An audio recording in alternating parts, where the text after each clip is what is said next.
Good afternoon, I should say, or even good morning to all you Tennessee Titan fans out there. I want to welcome you to Frankly Speaking Titans on this beautiful Wednesday morning. We're coming to you live. That's right. We are live today so you can interact. We are coming live from Hopkinsville, Kentucky, our Frankly Speaking Sports Studios. We're about 10 miles away from the Fort Campbell Army Post. And I'll tell you what, folks. First of all, let's start out the show. It would only be right to thank the men and women who serve every single day to protect this country and allow us to do what we want to do every day and to allow us our freedom.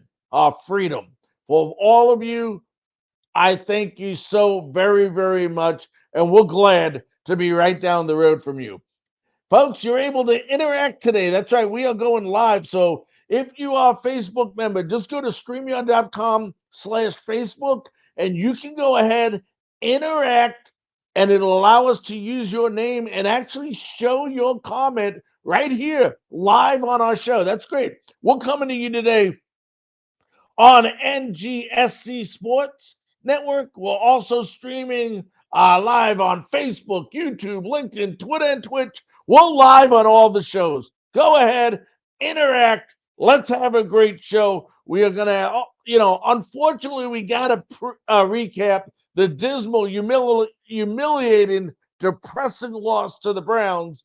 Then we're going to also preview the upcoming game versus the Bengals. Bengals are struggling, although they did win Monday night. And we also have a great, great interview with you with John Sheeran, who covers the Bengals for A to Z Sports. He's a co-host at Bengals OBI. He'll be later in the show to tell us what he thinks about the Cincinnati Bengals matchup against your very own Tennessee Titans. Well, folks, let's get it over with. Let's just get it over with. Let's put it in our past and let's forget it. What an ugly, depressing loss this was. You know what? I told people that in all the years that I've been watching Titans football, I've never seen a worse loss in my life. And I've watched them all the way back to the Houston Oilers days. But you know what, folks?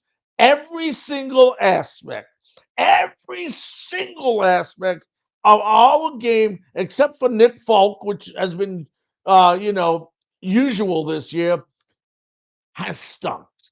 It was terrible, terrible, terrible. And once again, I'd love to get your comments for those of you just joining us on many different networks. If you're on Facebook, go StreamYard.com/Facebook and allow permission for us to use your name on the app. And we'll post your comments as well once again. But it was humiliating, folks. And I mean humiliating with a capital H. I mean, nothing went right for our Tennessee Titans that day. And you can start anywhere you want, folks. Any part of this you want. Okay, first of all, we are supposed to have a top 10 defense. Folks, we look like the 30th ranked defense in the entire NFL this game. That's what we look like. We were terrible on defense. We continue to give up yardage, not just shallow, but deep as well. Hooker, Fulton, uh, two of the ones I can think of off the top of my head getting beat. I know Bunting was in there, McCreary, all four of them were getting beat all day long. All day long. They made Deshaun Watson, who was struggling this year, look like an MVP candidate. Continuously. It was just a bad game. Ryan Tannehill and the offense didn't look much better. Tannehill, 13 and 25, only completed 52% of his passes, 404 yards. And you think that's bad, folks? Our rushing game wasn't even there. We didn't even rush. Listen to these statistics in this game from last Sunday, and then we're going to move on. The Titans had 6 first downs the entire game. Not a formula for success. Meanwhile, the Browns had 23. Third down efficiency. I tell you week after week after week about sustaining long drives and being successful on third downs. What did the Titans do in this game? They were 2 of 12. 2 of 12. Okay. They only rushed for 26 yards in this game. 26 yards. Derrick Henry averaged about 1.8 yards a game. A gain. Ty Spears averaged about 1.5 yards a game. Our running game was not there. And the part of this that really pissed me off in this game is we didn't make any adjustments to go to a passing game. Folks, on PSF app, I put out a skit last night about how I thought Vrabel and the players quit in this game. They quit. They QUIT quit. You can put capital letters on it if you want. Capital Q, capital U, capital I, capital T. They quit in this game. I've never seen that from a Titans team. I've never, ever in my whole experience of watching Titans football see a Titans football team quit like that. I was very surprised. We're in the fourth quarter. We're down, and what are we doing? We're still running the ball. That tells me this team quit. Okay. Number two, we were outrushed. Excuse me. Not only were we outrushed, we were outcoached in this game. We were outcoached. Mike Vrabel was outcoached by Kevin Stefanski. In the first game, he was outcoached by Dennis Smith of the Saints. Okay. Terrible, terrible how our coach can be outcoached. We're too good for this, folks. It was a bad game. The offense, like I said, was 2 for 12 on first downs. Okay. Incredible. Then you look at how many times have we talked about penalties? Penalties. Again, this team committed 8 penalties for 80 yards and gave up 5 sacks. Andre Dillard was getting his ass kicked all over the field. And you know what? He's going to get his ass kicked all over the field again when he plays Trey Hendrickson this week, which we'll talk about a little later, versus the Cincinnati Bengals. Andre Dillard is on pace to allow 34 sacks this year. 34! That's incredible. That's more than incredible. That's disgusting, disgraceful. Shouldn't be even an offensive lineman in the National Football League. And here he is starting for the Tennessee Titans.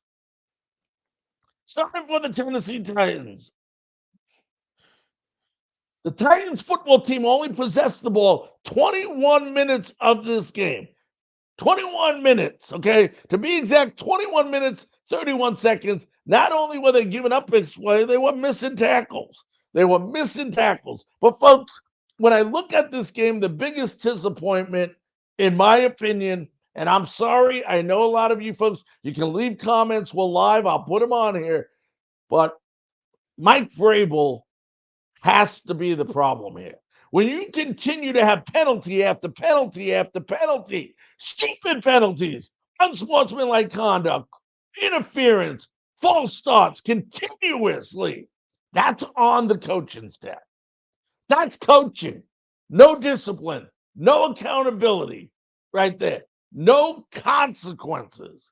People are allowed to screw up, and you know what? They go back in and they screw up again. What are we doing to make these players better? We weren't only outcoached at a time where you go in the locker room at a halftime and go to make adjustments. We did not make those adjustments. Kevin Stefanski, Jim Schwartz, the defensive coordinator, let's give unbelievable kudos to him. Did a terrific job. But we lost this game. And you know, folks, you're going to get beat sometimes. You're going to get beat offensively. You're going to get beat defensively. You're going to get beat special teams. But the part that got me right here, as I mentioned last night on PSF app, and if you want to go ahead and listen to that in its entirety, you can go to download PSF app on Android or iPhone. You go there, go to Titans, and you'll see Titans Talk. It's free. You can listen to that entire skit. But the thing that got me the most was in the fourth quarter, this team laid down. This team quit. And nobody can tell me differently. Nobody out there can tell me differently. You fans that are listening, we are live now. You can leave a comment and tell me what you think. But it's going to be very hard to change my mind that this team quit. Now, I didn't say they're going to quit the whole year. I'm saying in this game, this team quit. We need help. We know our offensive line sucks. Tannehill's getting sacked 5 times. Do you think it's going to be any easier? We got to figure something out. When did we know? We knew last year at the end of the season our offensive line sucked. And we still haven't done anything about it. The whole morale is taken out of the game. Now, we're going to be playing a Cincinnati Bengals team we're going to talk about in the third segment and preview that is, that hasn't, necessarily had the best team around, but they've been sacking the quarterback a lot. They sacked, I think, the Rams Monday night 6 times. So it isn't going to get easier, folks. It's going to get tougher and tougher and tougher for our Tennessee Titans. And, we're going to go ahead and we got Johnny. Thank you so much for tuning in. He says, I honestly feel bad for Tannehill and anyone who was under center with this line. You cannot do a damn thing when you aren't protected. Henry couldn't even do anything. We need to be better on the O-line, period, or it's going to be a long season. Johnny, you are right, buddy. You are 100% correct. It begins with the O-line, who's going to go up against a nice, tough D-line. And you know what? This defensive line is going to crush Tannehill if we don't figure it out. You can't blame Tannehill. You can't blame Henry. You can't blame Spears if every aspect of your offensive line is getting stopped. That is the offensive line's fault. We know that. Now, I don't want to take all the blame away from, Tannehill. There is some there, and there is some on Henry, But at the end of the day, you're not running the ball with a Derrick Henry in the backfield. There is something wrong. Just shows you how important an offensive line. And Johnny, thank you so very much for commenting there. We appreciate it here on Frankly Speaking Titans. But it's true. We have to do something with this offensive line. And it's not like we have time to do something. There's people. There's got to be anybody out there on the waiver wire, all free agency still, that is better than Andre Dillard. I could stand there and do a better job than Andre Dillard right now. Humiliated. He got humiliated. And folks, like I said, we're going up against Trey Hendrickson later this week at Tennessee. Thank goodness we're home. Hopefully the fans will bring it. This ain't a great Cincinnati team. Joe Burrows is hurt. But let's also remember, our defense did suck this game too.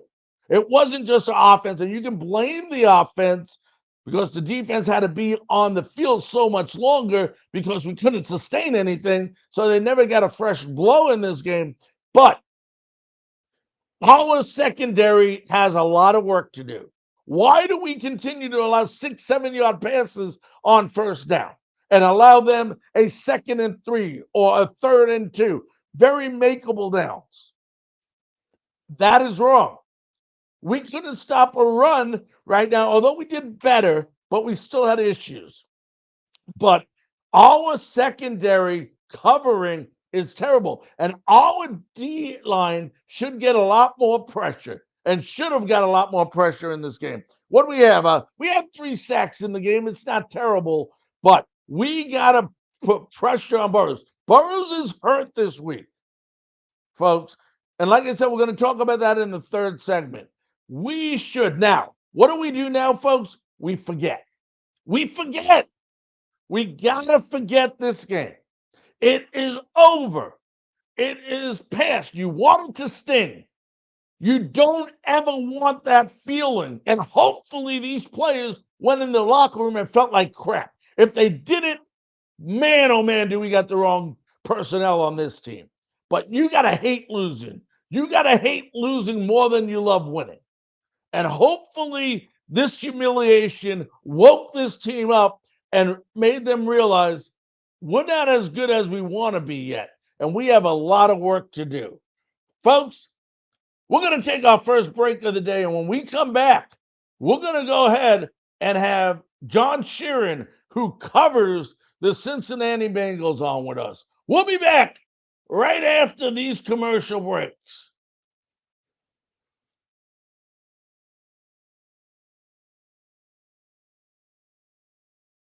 So anxious about moving Mom into a senior living community. We feel so much better now. Mom is thriving. She's living her own life.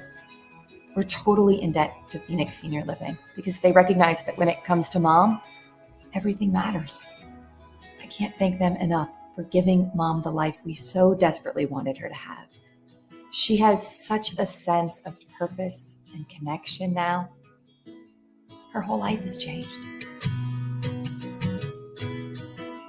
At Phoenix Senior Living, we want to provide more than just a beautiful building. In all my years of working with seniors, I have never once received a letter about how life-changing our beautiful building and decor were.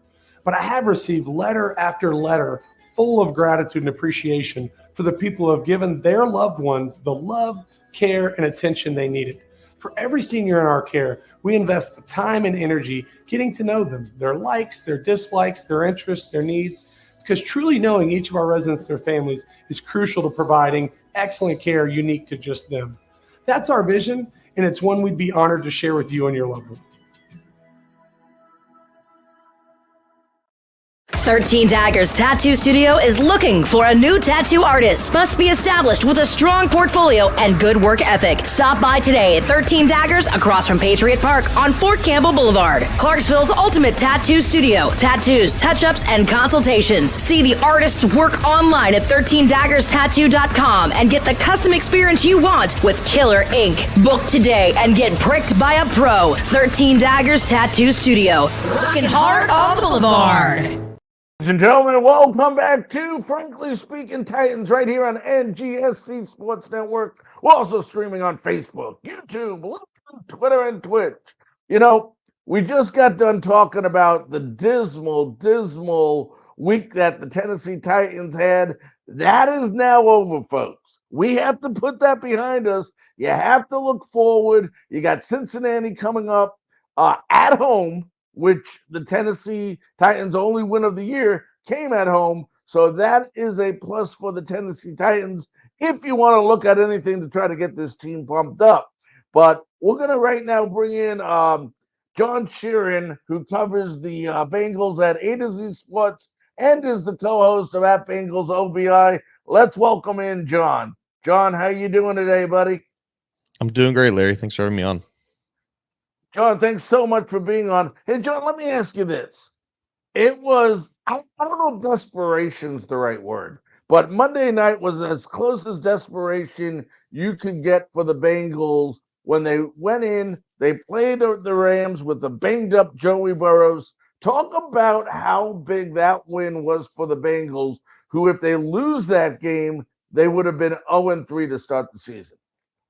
0-3 is, it's not, maybe not a death sentence, but it's pretty damn close to it, right? Especially when you're already 0-2 in the division. I think the general expectation right now was to be 2-1, considering it'd be really impressive to go 2-0 to start in the division, especially with a quarterback that is definitely physically limited at this point in time.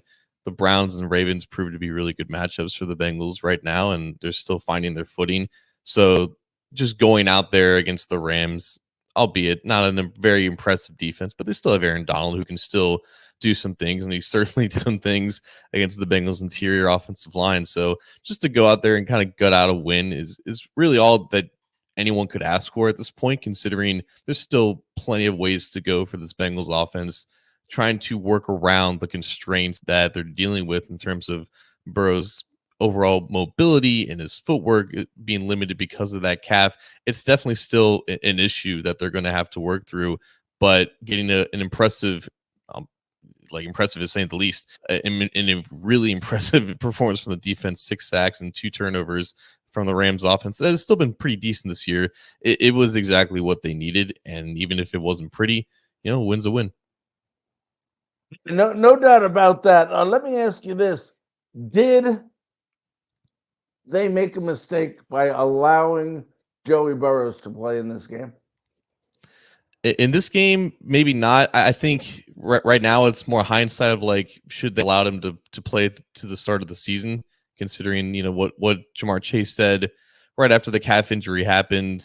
He was probably speaking out of, maybe he knew more about the situation, about the specific injury than he kind of let on. Like maybe it would have been wise to let Burrow kind of rest that additional month after he came back to practice, about a month after he initially injured it. So it was clear that he was not completely ready to go to start the season, and these types of injuries obviously have the potential to re-aggravate or lead to something even worse. So that was always going to be a risk. I think for the most part, people kind of assumed that this was more of a grade 1 strain, which we've seen other quarterbacks, Dak Prescott, Jimmy Garoppolo, take a week or two off and then come back and be perfectly fine. But it may have been something a little bit more than that. So that was the risk, though, with this game specifically. Like, do you sit Burrow and you risk going 0-3 with a backup quarterback in there, or do you play him and risk him re-injuring it? Fortunately for them, the best case scenario happened. They won. He's, I guess, as fine as he could be right now. I'm sure he's still really sore. He's going to be sore for the next month or two, I'm assuming, playing on this. But I guess they can look at it and say, hey, like it worked out, so there's no regret. But that was definitely a risky play for them, and they had to evaluate that for sure. Now, and how concerned are you with the Cincinnati Bengals team offensively? And we talked about Joey Burrows, of course. We know the great Jamar Chase they have. I mean, probably I would argue, some people say Jefferson on Minnesota. I still say Jamar Chase is the best receiver in all of football, but yet they have not scored a first half touchdown this entire season, which tells you they're getting off slow in these games. That has to be concerning for the entire Cincinnati Bengals coaching staff. It is. It's also interestingly enough, it's like a multi-year theme with this team. They've traditionally started slow in the beginning of the season, and a lot of those issues have come in the first half. They've always kind of been a second half offensively, which is not sustainable in any way. And when they've had good offensive performances, that has not been the case. But it has been the thing in terms of starting the season slow, whether that be from dealing with a Burrow injury or dealing with just general offensive confusion and dysfunction, which was the kind of the case last year. It's just right now the passing offense is 100% constrained with what Burrow can and can't do. I don't think they want to be in shotgun 100% of the time, but they don't want Burrow under center, doing back 5-7 step drops and turning his head, doing anything more in terms of mobility with that calf. He can move around, like we saw him do that a little bit against the Rams, but any point in, or like any more additional movement, and you're just risking an aggravation and a re-tear of that calf. So they're in shotgun 100% of the time, and that limits what you can do in the run game and limits how much play action you can do. You can just spam RPOs and try to catch the defense off guard, but eventually you do this long enough and teams are going to be able to kind of key in on that. And I'm sure the Titans are looking at the Rams tape and noticing certain trends, considering that it's been more or less the same offense for the past 3 weeks. So there's just a lot of limitations of what they can and can't do, and it's limiting how many opportunities they have for explosive plays. They're just dying to get the ball down the field, but it's hard to do that when you're almost really like a college spread offense, right? So defenses are very smart, and they're not really just going to give you space down the field if you're not going to do anything to diversify. So until they can get more diversification there, it might just be playing with one hand behind your back. And that brings up the question. Titans defense, as you know, has not been playing very, very well. Although their defensive line is a very, very, on paper, we should say, but you take that with a grain of salt. But on paper, they're an incredible front four. Now you have an injured Joey Burrows. I mean, talk about how important it is. I mean, it's important in any game, but even more with an injured quarterback now. You're going up against a top 10 front four in the NFL. It could be a very, very, risky day for the Cincinnati Bengals and Joey Burrows back. Yes, I mean, this is, I think, the third time they've played the Titans in Tennessee in like the last 2 calendar years. And obviously that first meeting was 19 sacks on Joe Burrow. And it was a recipe for disaster against that Bengals offensive line, because you had Jeffrey Simmons obviously being Jeffrey Simmons up the middle, but you still had guys off the edge who can push the pocket as well. It's definitely a more complete defense line compared to what the Bengals played against the Ravens and the Rams. Even though they still had decent pass rushers, this is a more complete unit, like you said. And yeah, it's tough when you don't have a quarterback that can escape the pocket and extend plays like that. So it's more of an emphasis on getting the ball out quickly, which again, it's at that point, it's just your passing offense is almost an extension of the run game because you can't really push the ball down the field and you can't allow these routes to develop. They're going to have to probably win in that other fashion again if that is what's going to happen, or they're going to have to get creative in terms of how they nullify the pass rush, and maybe they can get a run game going. That would also be very helpful if they can get any sort of consistency. It's been very sporadic. Like Joe Mixon has had his moments. I think there's more of a push to get him more involved, but if they can't, pop off for 5-6 yards, a run with any consistency, it's hard to really lean on that. So it's going to take a really good performance from the offensive line because Reece Simmons and Danico Autry, those guys are no joke. The Tennessee Titans secondary has been getting beat apart this year. I mean, there's no other better way to say it. They've been getting destroyed by other teams' offense. They're not playing very well. They have some players on the team that are capable, but they just haven't been there. Their secondary been giving up big yardage on big plays, shallow plays, just in general. Meanwhile, Jamar Chase, 12 receptions the other night. I think he had 141 yards, if I remember correctly. I don't have the stats right in front of me. But talk about Jamar Chase. I've loved this guy ever since he's come out of college. Talk about what he's been and what he continues to be for Joey Burrows in this offense.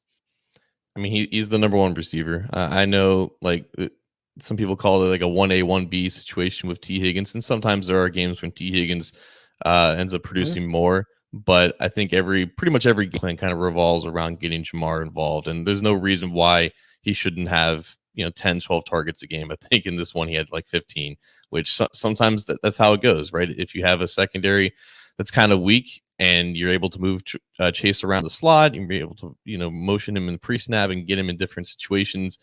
The more you can do, like, he can do pretty much everything. And I'm not saying T. Higgins can't, but I think Chase is just a better athlete and he's just more versatile in that sense. Obviously, there's a lot. There's still some things that Burrow can't do. Like his footwork is a little sporadic and he's missing some throws that he shouldn't, but he's consistently hitting these deep outs and these bench routes to Chase. Like, that's their bread and butter play. You will see him from our hash. Burrow is still capable of making these throws, and Chase is still really good at being aware of where he is on the sideline and getting 2 feet in bounds. So like that play is still very much in the playbook. It's something that they've been doing since their days at LSU, and it's not really going away. But I think you're going to see Chase moved around a little bit more and maybe in the slot a little bit more. That was something that was new against the Rams. It was just, the way that the Rams were playing him. So, yeah, of course, like Chase, you can just count on him to get, a handful of receptions a game. And whether or not, there's any space down the field, that may impact how many yards he can get. But, like, he just opens up the offense for everyone else. And that's just the testament of being a number one receiver. And there's never going to be a week where Burrow kind of ignores him.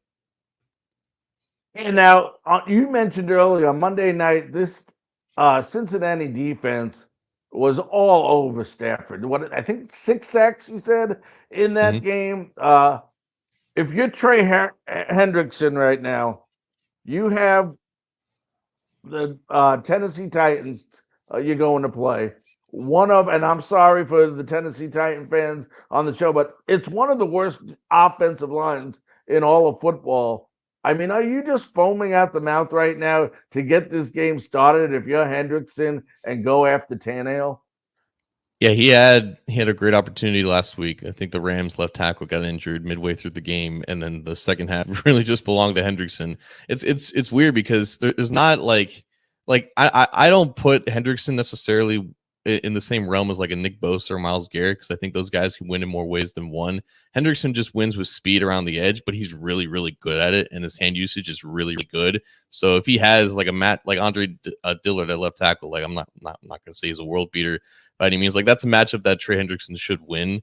I don't know if it's going to lead to 10 pressures and 2 sacks, but no, it's definitely a matchup where it favors Hendrickson. And I think when he starts winning the rest of the defensive line, like their opportunities opened up. Like it wasn't just Hendrickson who got sacks against the Rams. You had Sam Hubbard winning on a stunt. You had DJ Reader, I think, with the most impactful sack of the game. It was in the beginning of the game, and it was kind of a part of a goal line stand. So he can still generate pressure up the middle, just like the Titans. It's a really complete defensive line that can generate pressure in a lot of ways. But obviously, it does start with Hendrickson, and when he gets going, I think the rest of the defensive line kind of foams at the mouth, and it's really hard to stop. And now you're going into Tennessee, and Ryan Tannehill has shown this year, he's shown 3/4 of brilliant play and then not so brilliant play. Now, the brilliant play happened to come when the rushing game was intact and they started running at will versus Los Angeles Chargers. Henry was running the ball well. Tyjae Spears was running the ball well. Talk about how important it is for the Bengals defense to make Ryan Tannehill one-dimensional and to shut down Derrick Henry and Tyjae Spears. Yeah, Henry versus the Bengals has always been kind of interesting to me because there's never really been a game where like he's really kind of popped off. I like specifically in that playoff game. That game came down to a lot of short yardage situations where the Bengals really just stepped up, and the Bengals defensive line has typically been really good against the run. They really pride themselves there. They've had some issues this year, I think, against the Browns. Like obviously, you kind of saw how that unfolded. It was pretty much just as worse when the Bengals played them. But the Bengals behind early, and then Nick Chubb just started to eat, and that Browns offensive line is really good. And then it just kind of wore down the Bengals defensive line.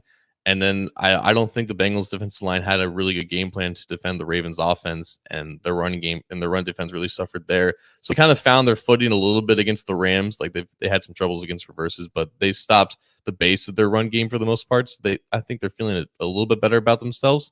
But if Derrick Henry does get going, I think this will be a tough game for the Bengals if they end up playing behind and playing against that pass rush. So that might just be the key to the game. And Tyjae Spears is a new variable to all this. I think his just overall speed and athleticism in space, it should give any defense issues. And I think the Bengals took an effort to improve just their overall speed and athleticism on defense. But Tyjae Spears is an incredible athlete. And if the Titans can get him into space and really open up the run game for Derrick Henry, I think that might be an advantage for them for sure. You mentioned Cleveland and their great defense that the Titans just found out about.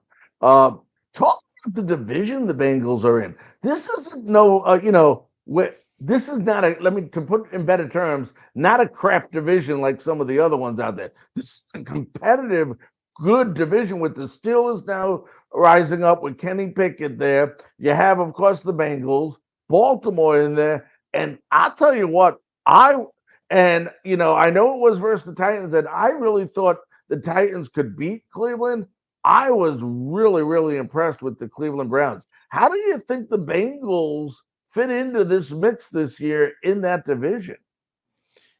I mean, we just need to see more from Burrow. Like we need to see how that progresses. If he's more or less this guy for the rest of the season, I don't think there's any reason why the Ravens shouldn't win this division. I'm just a really big fan of the pairing between Lamar Jackson and his offensive coordinator, Todd Monken. I think just having a fresh mind there and a fresh coordinator and play caller will really do wonders for him. They obviously kind of stumbled upon their feet against Gardner Minshew a little bit, but I'm sure they'll win at least 10, 11 games. The Browns defense is legit. Like regardless of the Bengals issues were, like that defense is built just incredibly from top to bottom. They have cornerbacks that can play man.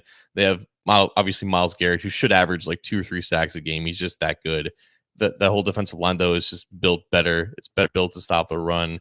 And the Steelers are just never really going to go away. Like they're always going to be hovering around 8 or 9 wins with Mike Tomlin, regardless if that offense is inept or not. So it's always been kind of a tough division. It's always been a division that kind of just clears itself, and no team ends up winning like 4 or 5 games in it. It's always like the division winner is always like a 4-2 or 3-3 in the division. You kind of just trade blows throughout the season. It's obviously very physical. So that's going to be the case this year. And the Bengals are just going to have to find their way back up to the mix because right now they're tailing the Ravens, and for good reason.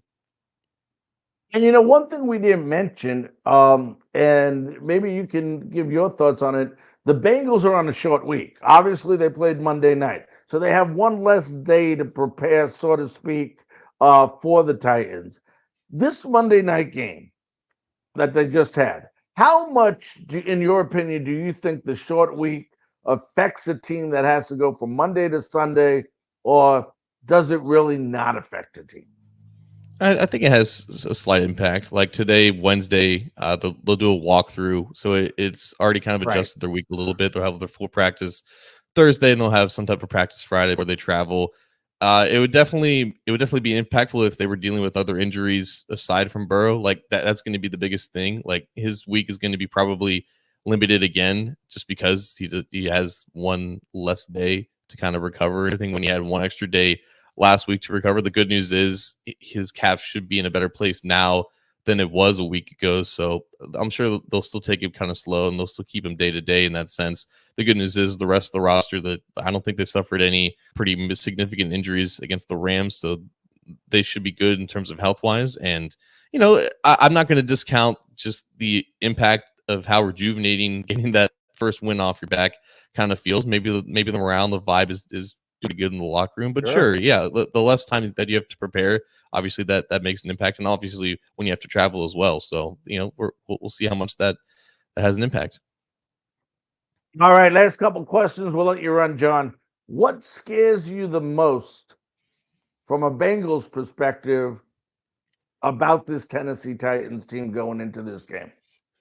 Like the Titans, for as long as this Bengals team has played them, they've always had a good defensive line, and it's always been like since the Bengals have always had issues with their offensive line. Like that's always been okay. Like how strong is the opposing defensive line? Like is the game going to get out of control? It's mainly been how Cleveland's been able to just have their number for the past few years, and that Titans defensive line is still really built well. Like Jeffrey Simmons is not going anywhere.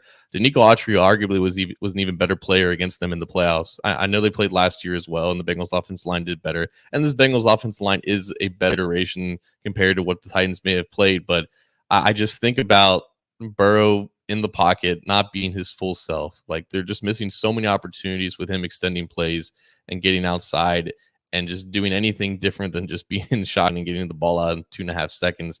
It's going to still be kind of a limited offense. And I think the Titans defensive line is a better overall unit than what the Rams and Ravens had. So that's going to make an impact. Like, is he going to get rattled? Is he going to get hit more? Is he going to get sacked more? Sacks are basically drive enders for the Bengals right now because they can't generate explosive plays. If the Bengals offensive line performs out of its mind and Jeffrey Simmons only hits Burrow a couple times, then the Bengals should have a good chance of winning this game. But there's a really good chance that the Titans defensive line, with all their stunts, with all their types of creative blitzes, like Mike Vrabel is still really good at what he does in that sense. It's going to be the biggest matchup and just factor in this game in terms of whether the Bengals can win or not. All right, real quickly, 3 keys to the game that decides the outcome, in your opinion. The health of Joe Burrow, 100% one. If he looks a little bit more mobile, like that'll definitely impact it. The overall play from the Bengals interior offensive line, because Cordell Volson, Ted Karras, Alex Kappa. Volson had a really bad game against Aaron Donald, but that's expected. But Jeffrey Simmons is coming for him now, so if they can get pressure up the middle, that will definitely impact things. And how the Bengals can stop the duo of Tajay Spears and Derrick Henry, because I think they've had success against Derrick Henry, but Tajay Spears is a different kind of athlete. He can give anyone fits. That combination is something new that they haven't had any tape on. So if the Titans can get that duo going, that'll be a problem. John, I'm not worried about a score, but what do you think the outcome of this game is? I think this game will be another one possession. It's going to be low scoring. It's going to be very similar to what we've seen in the past few years. It's just really tough for me right now to project that the Bengals offense is going to improve. I need to see it because right now they look kind of like a better version of the Jets, and that's not great. Let me ask you, John, let me ask you this. From a psychological standpoint, how big is it for the Bengals to come out in the first half, get that monkey off their back, and get a touchdown? Yeah, for sure. That would help. Yeah, obviously, it's what they tried to do against the Rams. They don't normally take the ball to start the game off the kickoff, but that's what they did against the Rams. And I think they had 2 first downs and then they had the punt, so it kind of backfired on them. If they're able to get an opening score touchdown against the Titans, that would obviously be great. But I'm just not I'm not really expecting it just yet. I think the Titans are going to be obviously really motivated to bounce back from losing by 3 touchdowns at home. And again, like the Titans haven't beaten the Bengals at Hope home so. in a couple of years, right? So like I think that's Right. on their minds as well. So I'm gonna say I'll give you a score. I'll say the Titans win. I'll say they win 2016. And it's important if you're a Bengals fan or Bengals team. I know we said one more question, but it's got to be important to not look at the game the Titans played the previous week versus the Browns and say, "Oh, we should be able to just dismantle this team." This was a bad game by the Titans. Actually, I'll tell you, I don't think I've ever seen a Titans team, even going back to the Houston Oilers day, that has played all over the place in every aspect of the game that poorly. But this is something Cincinnati's got to forget about what they did last week and still realize this is a good Tennessee Titans team. Hey, I'll tell you right now, playing against Cleveland is always an anomaly, right? Because the Bengals sure as hell cannot play in Cleveland. So I don't think they're looking at that as like, oh, the Titans are trash or anything.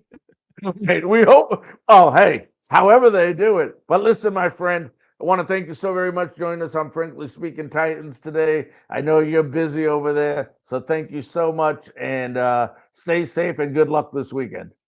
Thank you, Larry.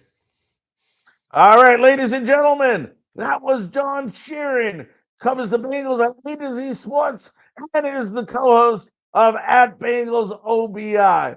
Let's go ahead. Let's take a break, and we'll be back right after this message.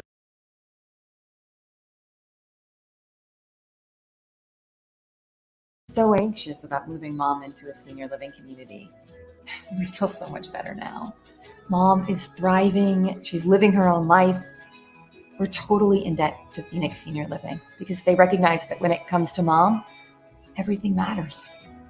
I can't thank them enough for giving Mom the life we so desperately wanted her to have. She has such a sense of purpose and connection now. Her whole life has changed. At Phoenix Senior Living, we want to provide more than just a beautiful building. In all my years of working with seniors, I have never once received a letter about how life-changing our beautiful building and decor were. But I have received letter after letter full of gratitude and appreciation for the people who have given their loved ones the love, care, and attention they needed. For every senior in our care, we invest the time and energy getting to know them, their likes, their dislikes, their interests, their needs, because truly knowing each of our residents and their families is crucial to providing excellent care unique to just them. That's our vision, and it's one we'd be honored to share with you and your loved one. 13 Daggers Tattoo Studio is looking for a new tattoo artist. Must be established with a strong portfolio and good work ethic. Stop by today at 13 Daggers across from Patriot Park on Fort Campbell Boulevard. Clarksville's ultimate tattoo studio. Tattoos, touch-ups, and consultations. See the artist's work online at 13daggerstattoo.com and get the custom experience you want with killer ink. Book today and get pricked by a pro. 13 Daggers Tattoo Studio. Rockin' hard on the boulevard.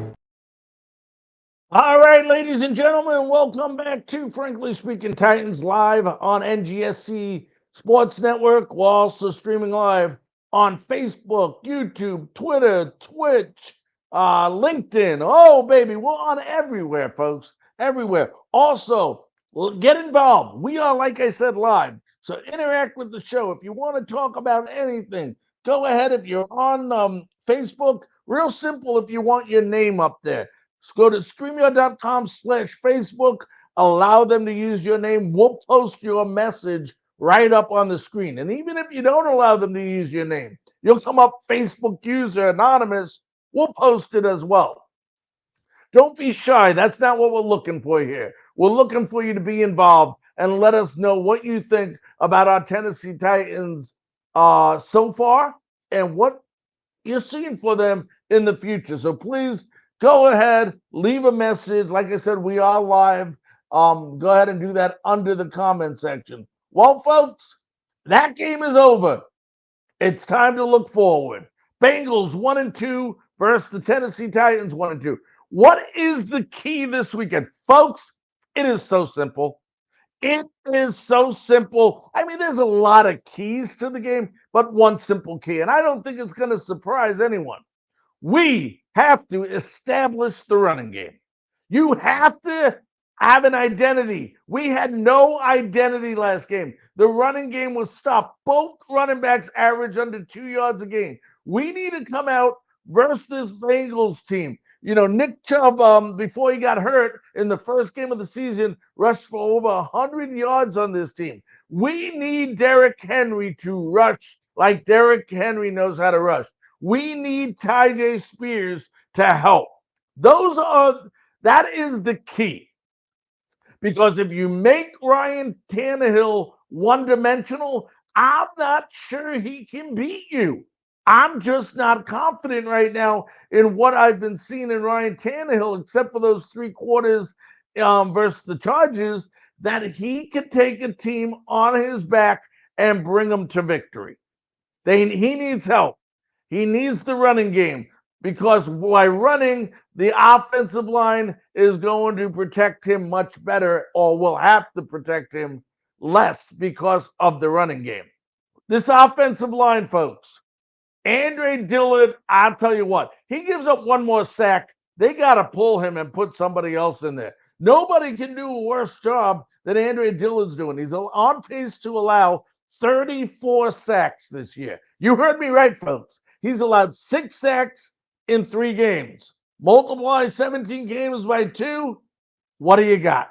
34 sacks. Andre Dillard is on pace to give up. That's not NFL caliber. But we go back to the same keys besides establishing the running game. Who's going to win the turnover battle? We have to win the turnover battle. We have to create the turnover battle. But even more, we saw it again last game when I think it was Bunting that picked up a fumble. Okay? We have to go ahead and make turnovers hurt the other team. You can't go down and constantly kick 3. We know Nick Folk. He's been the only good thing so far this year. I think he's either 7 of 7 or 8 of 8 on field goals so far this year. 100%. Okay, so we know we're good there. We have to score 7. We can't keep allowing teams to stop us when we have a turnover because it's like a win for their defense to hold us to 3 points. The other thing, this third down crap of missing 2 for 12 and 2 of 15 and this and that. Let me see if I have it in front of me here. 2 of 12 again on first downs. 2 of 12. You can't win that way. You can't keep relying on your defense. You saw what happened when you didn't sustain long drives and your defense had to keep being out there. This defense got humiliated by Cleveland. Our secondary has to be much better. We cannot keep allowing short passes on first down to gain 6 or 7 yards. I mean, that's a win for the opposing team. You have a quarterback on the other side that is hurting. He has a calf injury. It's feast or famine, folks. You have to put pressure on him. You have to bring him down. You have to go after him and knock him down. The key, knock him down. He's hurting. The more you knock him down, the more it gets into his head, and he starts worrying about that calf. Okay, so sustain long drives, keep your defense off the field. And folks, I can't tell you how much discipline this team is lacking when it comes to penalties right now. You cannot win games if you continue to have these penalties. They have to stop having these penalties, unnecessary penalties. You're going to get a false start here and there. I understand that. But the consistency of these penalties are just, really canceling out drives that could have been worth points. And it's terrible. It ruins the morale of the entire team. So the keys to the game: establish the running game. Put pressure on Burrows, like I said. You put pressure on Burrows, and for those of you fans that are listening all over, please go ahead. We are live. You can leave comments in the comment section, and we'll post them up there for you. and show them on the screen and answer your questions if you have any. But, Joey Burrows is hurt. Their offensive line is not that great. It's good, but it's not great. Okay. We've heard all year long about this top 10 defense. We have not seen it yet. We have not seen it yet. I don't care what on paper says. Our defensive line has done, I would call, about a C plus to B average. They have put pressure. They got 3 sacks last game. Simmons and Autry and Key, those guys are playing well. But I'll tell you what, when it comes to the secondary, like I mentioned earlier, with Hooker and Fulton and Bunting and McCreary, they got to do a better job covering, a lot better job covering. So if we win the turnover battle, easier said than done. As we have a comment here, we'll make sure. And thank you. I'm not sure the Facebook user's name. For those of you that are using Facebook, if you go to StreamYard.com/Facebook, it'll allow your name to be used. But the truth, you're right. Whoever said the same. That, you're not going to win. This team is going to win with defense and running. It's simple. It's a simple formula that we know about. If they run the ball effectively and they go ahead and they play solid defense, they're going to win this game. We are home. We need this win. We need to be 2-2, not 1-3. Okay? There's a big difference between 2-2 and 1-3. The teams right now that we expected to play well in the AFC South, the Jacksonville Jaguars, are really struggling. It's the Colts and the Texans that are looking pretty darn good right now. Okay? We need this win. We are a better team right now than the Bengals. Bengals are a good team, but right now, with Burrows being injured, they don't have a great running game. We know they're going to be relying on the pass. You put that pressure on them, and your offense starts running and sustaining first downs. This game is all but over and should be a Titans win. I'm saying I think the Titans were embarrassed. We know they were embarrassed by Cleveland. They're feeling it. If Vrabel allows this team to come out not ready for this game, we're going to be talking about another whole topic about Mike Vrabel, which I told you I thought he quit last game and his team quit. We'll be talking about that if this team, because I would expect this team to come out, everything forward. I mean, full everything. I would expect this team to be fired up, ready to go, and I have them beating the Bengals by a field goal this weekend. Let's go ahead. Let's go around the league as we do every week. We were 18-14 going into last week with our picks. We went 8-8. So what's that? 26-22 on the year right now. 26 wins, 22 losses for, frankly speaking, Titans. Let's go ahead. Let's go around the league. And the first game is Detroit versus Green Bay. Both teams 2-1. I'll tell you what, Jordan Love has this team really playing well. I'm really surprised, but I don't think it's well enough to beat the Detroit Lions, even though they are in Lambeau. Meanwhile, Jacksonville is struggling. I told everybody that was Trevor Lawrence's bandwagon fans and Jaguars fans. They had a great year. They played above their heads last year. This team was going to struggle this year. People thought I was on drugs. How can you say Jacksonville's going to struggle? Well, they are struggling. They're 1-2, and they're going against an Atlanta team with Desmond Ridder over there. They got Pitts. They got some good players. I think with John Robinson, the running back, is on that team as well. I'm looking for the upset in Jacksonville. I'm taking Atlanta. Oh, baby, how do you pick this game?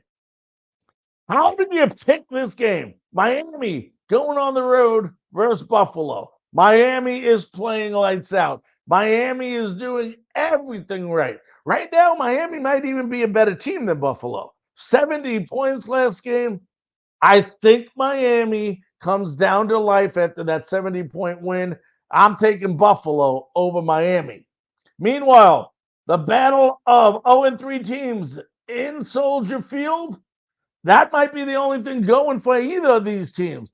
I'm not a Denver fan. Russell Wilson was overrated before he got to Denver. Sean Payton needs a team to win. I got the Bears winning their first game of the year while Denver stays winless. Meanwhile, Baltimore at Cleveland. I'll tell you what, I saw this Cleveland team versus Tennessee. I know Baltimore is a good team. Everybody talks about Lamar Jackson. I'm sorry. Cleveland's at home. I'm taking Cleveland over Baltimore in a divisional game. Meanwhile, the Rams and the Colts.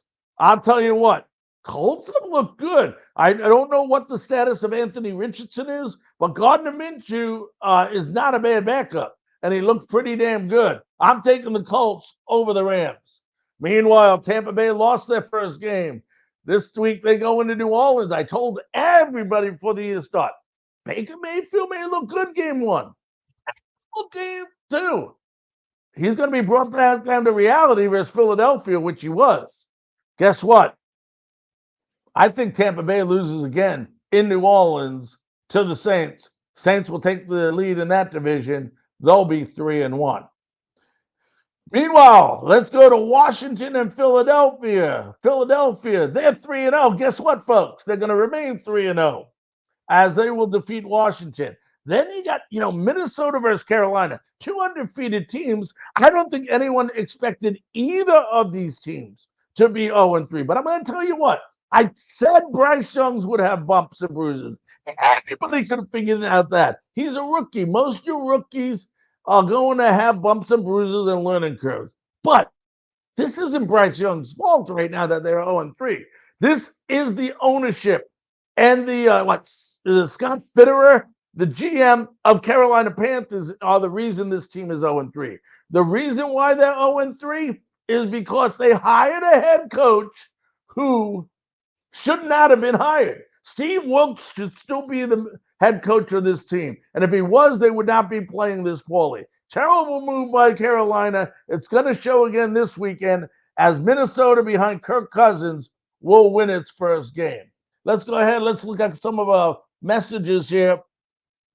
We got another agreed about Baker. You never know what you get. That's true. The thing with Baker Mayfield is you don't know, and you're going to see him. I told that people by the third game, you will see him starting to falter, and they'll be calling by the end of this week.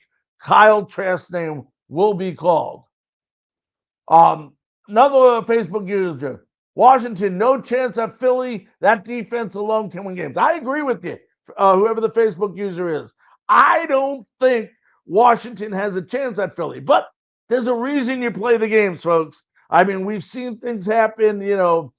It's amazing what can happen in the game of football. I don't see Sam Howell with this unbelievable. It's not just the defense, folks. The offense is pretty damn good too. With A.J. Brown over there. I mean, it's just like you said, who the Facebook user said, this is an unbelievable defense that they have in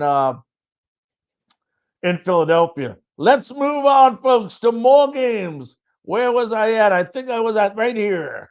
Pittsburgh. Let's pull that back up. Pittsburgh versus Houston. Houston's been surprising. C.J. Stroud. I mean, I'm kind of impressed with the way he's playing. But I picked Pittsburgh as my dark horse team before the year started. I'm going to stay with them, say they win on the road, and move to 3-1.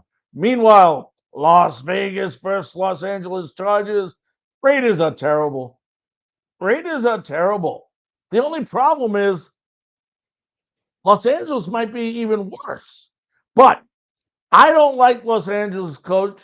I think he's the worst coach in all of the NFL, but I think he's still good. The team around Justin Herbert is still good enough to beat Vegas. I'm taking the Chargers.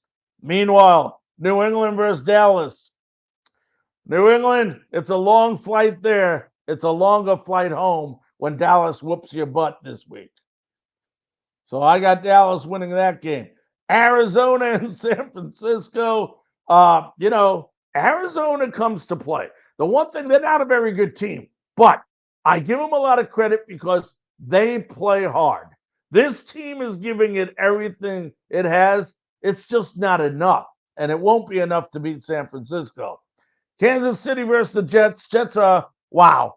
Just wow is all I said. I said last week for you New York Jets fans, if Derek Carr did not get hurt for the Saints, Jameis Winston probably would be your quarterback right now. But now, good thing for the Saints, they didn't make that move and they kept him because Derek Carr has been injured.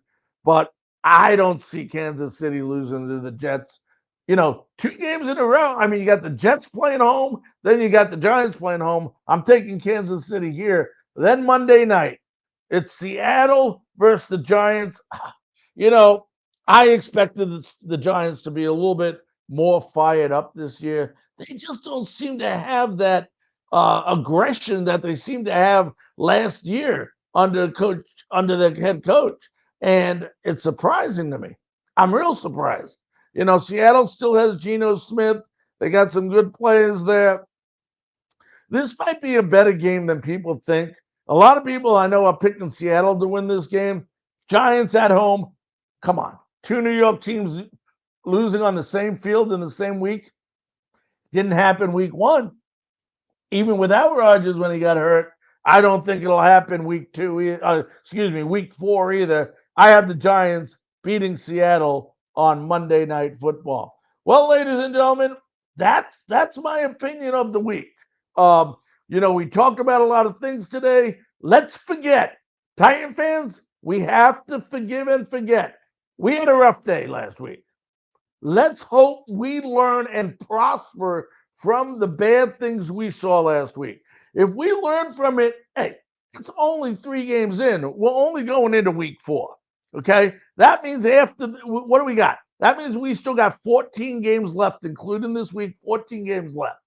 Plenty of time. Plenty of time left. Let's keep our heads up. Hopefully, this coaching staff pulls together and realizes what it needs to do to win. I think they will. I'm hoping they will. Otherwise, like I said, we got a bigger problem on our hands than the players on the field. But I don't see that being an issue. I have our Bengals. Our Titans beating the Bengals, like I said, at home. Once again, I want to remind everybody this Sunday, if you want to interact during the game, that's right, you can interact during the game.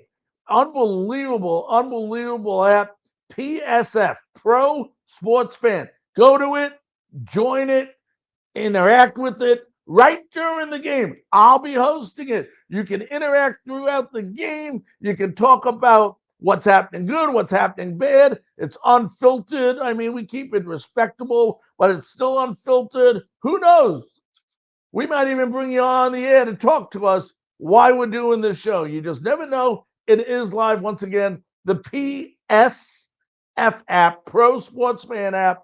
You can go to Google Play, which is on your Android, or Apple, which is on your iPhone. If you're not a member, go ahead and do it now. It's free. FREE. No money, just enjoyment. On behalf of everyone here at Frankly Speaking Titans, I want to thank you so very, very much for joining. And until next week, have a good week and tighten up.